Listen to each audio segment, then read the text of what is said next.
দলের কার্যক্রম নিষিদ্ধ, কেন্দ্রীয় সম্মেলন নেই, রাজপথে নেই বড় কোনো সমাবেশ, অনেক নেতা কারাগারে, কেউ আত্মগোপনে, কেউ দেশের বাইরে। তবু দেশের বিভিন্ন প্রান্তে নতুন দায়িত্ব পাচ্ছেন নেতাকর্মীরা। গঠন হচ্ছে কমিটি, বদলানো হচ্ছে দায়িত্ব, চালু হচ্ছে নতুন যোগাযোগের চ্যানেল। প্রশ্ন হলো, প্রকাশ্য রাজনীতি প্রায় বন্ধ, তবু কিভাবে সংগঠনের সুতো ধরে রাখছে আওয়ামী লীগ?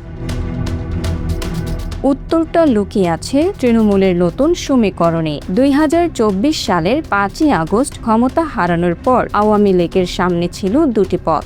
এক, অতীতের ভুল নিয়ে আত্মসমালোচনা, নতুন নেতৃত্ব, নতুন রাজনৈতিক কৌশল। আর দুই, পুরনো নেতৃত্ব ঠিক রেখে সংগঠনের নিচের স্তরগুলোকে আবার সচল করা। এখন পর্যন্ত দলটি বেছে নিয়েছে দ্বিতীয় পথ।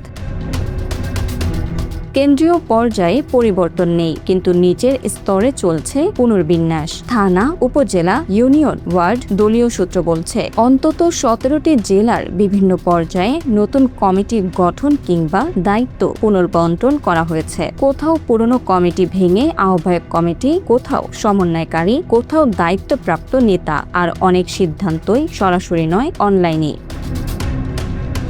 কিন্তু কারা পাচ্ছেন নতুন দায়িত্ব? যারা এখনো মাঠে আছেন, যারা কারাগার থেকে বেরিয়ে আবার সক্রিয় হয়েছেন, যারা স্থানীয়ভাবে প্রভাবশালী, যারা সংগঠনের অর্থের যোগান দিতে পারেন। আর সবচেয়ে গুরুত্বপূর্ণ, যারা ঝটিকা মিছিল করতে পারেন, অনলাইনে প্রচার চালাতে পারেন এবং ভার্চুয়াল বৈঠকে নিয়মিত যুক্ত থাকেন। অর্থাৎ আগের মতো শুধু পদ পদবি নয়, এখন নেতৃত্বের বড় মাপকাঠি, কে কতটা সক্রিয়।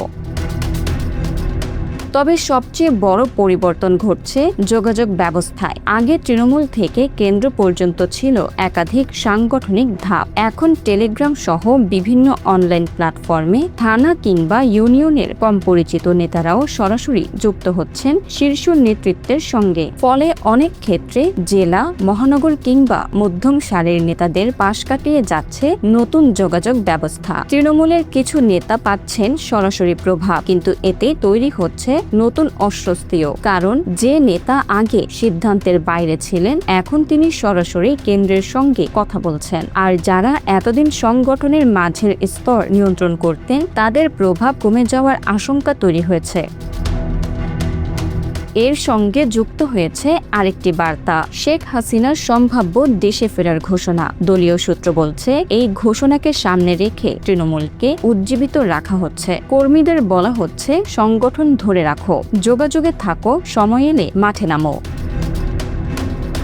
সংশ্লিষ্টরা বলছেন, নিষেধাজ্ঞার মধ্যে আওয়ামী লীগের নতুন কৌশল এখন বড় সমাবেশ নয়, নীরব নেটওয়ার্ক, অনলাইন যোগাযোগ, তৃণমূলের নতুন দায়িত্ব আর অনুকূল রাজনৈতিক সময়ের অপেক্ষা।